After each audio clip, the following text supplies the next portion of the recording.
diketahui status beliau ini Wamenkumham ini TSK. Ditetapkan TSK oleh KPK.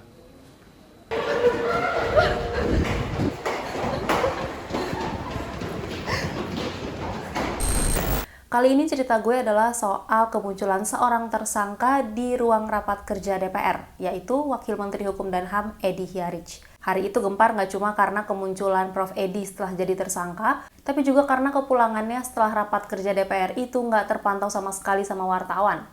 Emang boleh sedrama itu? Ini cerita gue dari lapangan.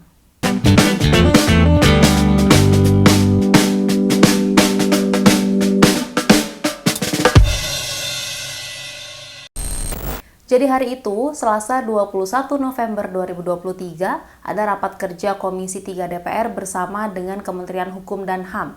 Yang hadir adalah Menkumham Yasona Laoly dan Wamenkumham Edy Hiaric. Sementara, Prof. Edy ini sudah ditetapkan sebagai tersangka oleh KPK atas kasus dugaan suap dan gratifikasi. Penetapan tersangka ini tuh udah dibenarkan sama Wakil Ketua KPK, yaitu Alexander Marwata pas konferensi pers di KPK tanggal 9 November 2023. Di konferensi pers itu, Alexander mengatakan bahwa sudah menandatangani surat terkait penetapan tersangka pada 2 minggu yang lalu. Berarti 2 minggu sebelum 9 November tuh, udah lama banget. Kemudian pada penetapan tersangka Wamenkumham, benar, itu sudah kami tanda tangani sekitar 2 minggu yang lalu Pak Syaf ya, sekitar 2 minggu yang lalu dengan 4 orang tersangka ya, dari pihak penerima 3, pemberi 1, itu clear ya. Nah, karena status tersangka inilah rapat di Komisi 3 DPR itu cukup sempet agak panas gitu. Soalnya pas baru aja Menkumham Yasona Laoly mau memulai memberikan pemaparan materi, anggota Komisi 3 DPR fraksi Demokrat Beni Kaharman meminta penjelasan soal status tersangka itu. Bahkan Pak Beni akhirnya juga menyarankan untuk Prof. Edy keluar dari ruangan supaya rapat Komisi 3 ini tidak cacat gitu. Tapi di counter sama pimpinan rapat yang waktu itu adalah Wakil Ketua Komisi 3 Habibur Rahman. Katanya status Prof. Edy nggak menjadi pembahasan kali ini karena itu udah di luar konteks rapat. Jeng-jeng. Sebelum lanjut, gue mau ngingetin untuk teman-teman yang belum subscribe channel khusus cerita dari lapangan, silakan di-subscribe di sini. Karena di sana banyak banget cerita-cerita dari teman-teman wartawan lainnya, gimana point of view dari lapangan yang gak kalah seru. Oke, kita lanjut. Assalamualaikum warahmatullahi wabarakatuh. Boleh nggak ya saya? Yang saya hormati. Sebentar Pak Beni, interupsi silakan. Ya, Pak Ketua, Pak Menkumham. Silakan. Kurang terdengar Pak Beni suaranya. Tidak dengar, terlalu halus. Iya, terlalu lembut Pak Beni. Ya. Ya ini kan tahun politik Pak. Selembut-lembut lah. Di hadapan kita ini selain Pak Menkumham, ada Wamenkumham. Siapa? Ya. Ada Wakil Menteri Hukum dan HAM yang apa ada yang tidak tahu status beliau ini yang oleh semua pihak raker BB nanti ya. diketahui status beliau ini Wamenkumham ini TSK. Ditetapkan TSK oleh KPK. Saya rasa supaya rapat kerja kita ini tidak cacat begitulah ya. Apa istilah inilah kalau bisa Wamenkumham sebelum Menkumham menjelaskan hal-hal yang ditanyakan oleh Komisi 3 terlebih dahulu menjelaskan statusnya ini. Kalau tidak, kami usulkan supaya yang bersangkutan tidak berada di ruangan ini. Itu demi Pak Beni. Pak Ketua. Sebentar Pak Ketua. Sebentar, bicara, belum selesai. Belum selesai. Ya.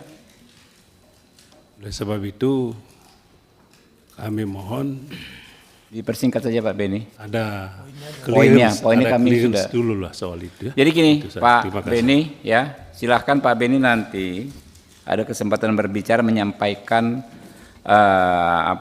pendapat Pak Beni ya. Sementara persoalan status ya rekan-rekan yang hadir saat ini tidak ada relevansinya dengan persidangan ini ya. Jadi kita lanjut Pak Menkumham, silakan.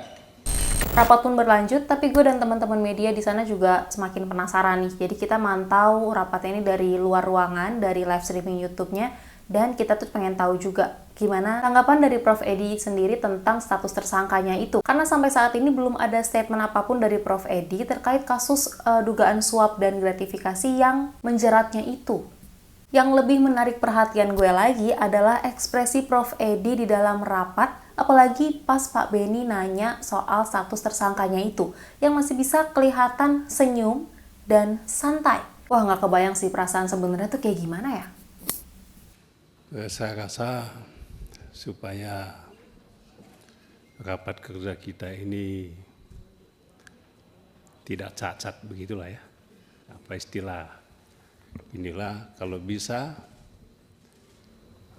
Menkumham sebelum Menkumham menjelaskan hal-hal yang ditanyakan oleh Komisi 3 terlebih dahulu menjelaskan statusnya ini. Ya, Sopeng ya. Ya, Sopeng nanti aja Sopeng. Yang terhormat pimpinan dan anggota Komisi 3. Itu usulannya konkret dipertimbangkan kawan-kawan. Bagaimana kawan-kawan? Usulan Pak Arteria? Setuju. Di Polri juga begitu kemarin ya. Di Polri begitu juga. Di Polri sama, oke. Sama di Polri sama Pak. Ya udah, oke, sepakat? Itu udah dimasukkan? Oke ya, yang pertama ya, setuju ya? Nah, karena pintu keluar ruangan rapat Komisi 3 itu biasanya ada 2 titik yang biasanya dilewatin, jadi gue dan teman-teman media ini bagi tugas supaya bisa doorstop Prof. Edi setelah rapatnya selesai. Sini tuh langsung parkiran tahu. Bawah tuh langsung parkiran. Gak ada, Bre. Ya, bawah tuh langsung parkiran bawah. Coba ke bawah. Bawah.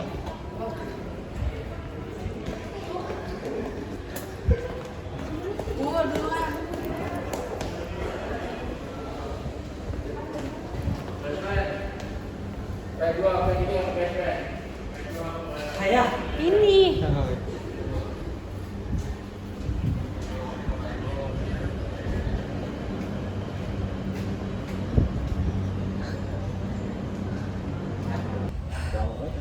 Udah dicari nggak ketemu. Dikejar nggak ketemu. Buset. Belut ya. Cepet banget pergerakan. Tidak terkejar. Tadi ada satu mobil ya, kayaknya sih itu ya, kayak mobil menteri soalnya platnya. Kayaknya sih itu, tapi udah di dalam mobil dan udah jalan. Kayaknya itu Denis.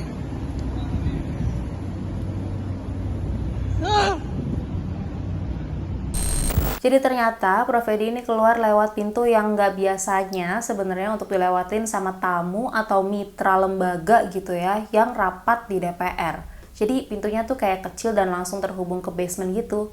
Udah kayak pintu rahasia. Gue sendiri pun baru tahu kalau ada pintu yang mengarah ke sana. Dan kalau nanya sama satpam yang jaga di basement itu sih katanya mobilnya Prof. Edi emang udah standby di situ. Jadi begitu Prof. Edinya keluar langsung masuk mobil dan langsung meninggalkan DPR. Tadi katanya ada statement dari Pak Yohanes Tanah akan menurut beliau semacam koreksi lah. Jadi kita silakan aja, kita proses yang dan kita harus bijak pada aja supaya kita bersama. Jadi ada koreksi, silakan saja, ya kan? Menghormati proses seperti itu. Pada saat yang sama kita juga menghargai asas perbuatan bersalah. Saya minta jadi laporan dari kemarin sudah statement dari Pak Johannes Tanak. Saya belum baca. Pak Yasona, apakah ada bantuan hukum kepada Menkumham nantinya dari Kemenkumham terkait kasus ini? Normal aja, berjalan seperti penegakan hukum biasa. Jadi kalau kata Pak Yasona, Prof. Edi ini bilang ke beliau bahwa kata Wakil Ketua KPK Johannes Tanak, status tersangkanya ini perlu dikoreksi lagi. Baru tahu ada status setengah tersangka begini, emang boleh? Sayangnya nggak ada banyak waktu untuk memperdalam pertanyaan-pertanyaan kita, padahal isu soal Prof. Edi menjadi tersangka ini jadi sorotan banget. Ya dari namanya aja udah Kementerian Hukum dan Hak Asasi Manusia, tapi pimpinannya malah terjerat kasus dan diduga melanggar hukum. Menurut kamu gimana sahabat Kompas.com? Coba kita diskusi di kolom komentar di bawah ini, dan jangan lupa juga untuk saksikan video-video cerita dari lapangan berikutnya.